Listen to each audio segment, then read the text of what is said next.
Hello friends, good evening. Welcome to my channel Ankush Agarwal share market.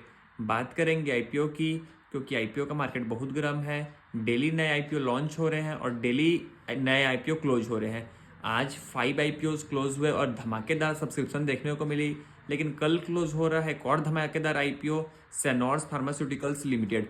तो बात करते हैं इस आईपीओ के ऊपर कि इसे लेना चाहिए कि अवॉइड करना चाहिए, क्योंकि अभी इतने सारे इन्वेस्टर के पास ऑप्शन है कि किसी भी आईपीओ को वो ले नहीं सकते, क्योंकि लिमिटेड फंड अगर उनके पास अवेलेबल है तो समझते हैं इस आईपीओ में मस्ट अप्लाई है कि मस्ट अवॉइड है। तो बात स्टार्ट करते हैं। तो सिनोर्स फार्मास्यूटिकल्स का आईपीओ बहुत छोटा साइज का है, ₹582.11 करोड़ का, जो कि छोटा माना जाएगा।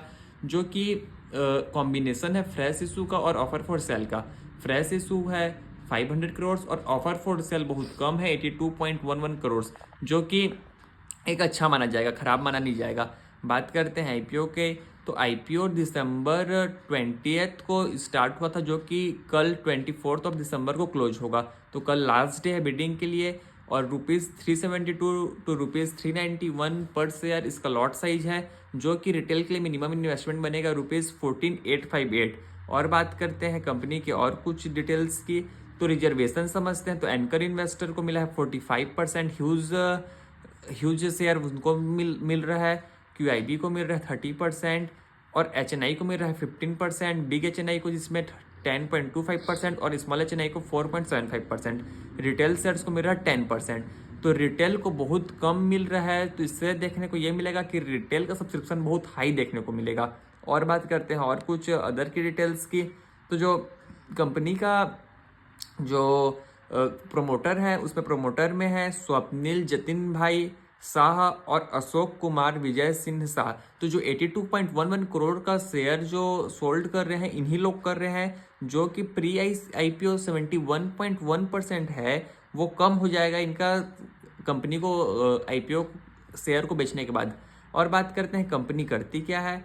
तो कंपनी जो करती है वो डेवलप करती है और मैन्युफैक्चर करती है a wide range of pharmaceuticals product, जो कि मेनली फोकस करती है यूएस, कनाडा और यूके में। तो प्रॉब्लम ये हो सकती है कंपनी को बाद में, अगर कहीं पर बाहर में यूएस में, यूके में कि कनाडा में कहीं प्रॉब्लम आती है कि और भी अदर कंट्री में जहाँ कंपनी काम करती है, तो इसके रेवेन्यू में और प्रॉफिट में फ़र्क देखने को मिल सकता है, क्योंकि कंपनी प्राइमरली अदर कंट्री में ज़्यादा ध्यान देती है। तो इंडिया में फोकस कंपनी का कम है और बाकी इमर्जिंग कंट्रीज में ज़्यादा है। तो देखना ये पड़ेगा कि अगर कोई प्रॉब्लम आती है तो कंपनी कैसे टैकल करती है। लेकिन वैसे समझते हैं वर्क फाइनेंशियल से कि कंपनी का स्ट्रॉन्ग कितनी है।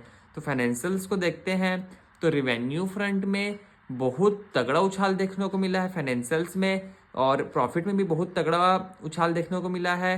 तो मतलब फाइनेंशियल्स को देखने से बहुत अच्छे लग रहे हैं। जो पैट है 31 मार्च 2022 में 0.99 करोड़ था, जो कि 31 मार्च 2023 में 8.43 करोड़ हो गया और 31 मार्च 2024 में 32.71 करोड़ हो गया। मतलब 4 टाइम्स प्रॉफिट आफ्टर टैक्स में ग्रोथ देखने को मिली है ईयर ऑन ईयर में। और रेवेन्यू में भी 39 करोड़ था 2023 में, जो कि 2024 में हो गया 217 करोड़। तो अगर ये सस्टेनेबल है तो बहुत अच्छे नंबर्स हैं, अगर सस्टेन कर पाते हैं तो। बात करते हैं की परफॉर्मेंस इंडिकेटर की। तो ROE 23.6%, ह्यूज ROC 11.73%, ROCE कम है और डेट पर equity 1.07, return net worth 23.6%, PAT margin 15.25, price to book 5.84 और कंपनी लिस्ट होना चाह रही है पोस्ट इशू 28.21, जो कि लग रहा है कि फेयरली प्राइस्ड है। तो अब समझते हैं कि ये सब तो कंपनी का हो गया, लेकिन समझते हैं कि इसको सब्सक्राइब करें कि नहीं। अगर कंपनी के जो फाइनेंशियल्स जो कंपनी शो कर रही है, अगर वो सस्टेनेबल है तो मस्ट अप्लाई करना चाहिए, क्योंकि इतने अच्छे फाइनेंशियल अगर सस्टेन करेंगे तो कंपनी के लिए फ़ायदा है, प्रॉफिट में रहेगी कंपनी। और इसका फॉर द मोमेंट के लिए जीएमपी देखें तो 56.27% है जीएमपी। तो जीएमपी में की तरफ से भी थम्स अप मिल रहा है, फाइनेंशियल्स की तरफ से भी थम्स अप मिल रहा है। लेकिन समझते हैं सब्सक्रिप्शन को। तो सब्सक्रिप्शन मैंने पहले भी बोला था कि रिटेल में बहुत ज़्यादा हुआ, क्योंकि 10% ही ऑफर हुआ है। तो रिटेल में फॉर द मोमेंट के लिए 40.24 टाइम्स ऑलरेडी हो चुका है, जो कि कल का टाइम इन्वेस्टर के पास पूरा है। स्मॉल एचएनआई 36.59 टाइम्स हो गया है, बिग एचएनआई 20.7 टाइम हो चुका है। तो लेना तो चाहिए और लिस्टिंग गेन भी अच्छे मिलेंगे, लॉन्ग टर्म में भी अच्छा फायदा होगा। लेकिन मेरे को लगता है कि बहुत रेयर चांस है कि इन्वेस्टर लोग को आईपीओ का अलॉटमेंट हो। तो देखना ये पड़ेगा कि इन्वेस्टर लोग क्या करेंगे। लेना तो चाहिए अगर खाली फंड है तो, लेकिन किसी शेयर को बेच के नहीं लेना चाहिए, क्योंकि अगर बेच के लेते हैं और आईपीओ का अलॉटमेंट भी नहीं लगेगा तो दोनों तरफ से प्रॉब्लम हो जाएगी। यहीं तक रखते हैं, आपसे कल फिर मुलाकात होगी, तब तक के लिए थैंक यू।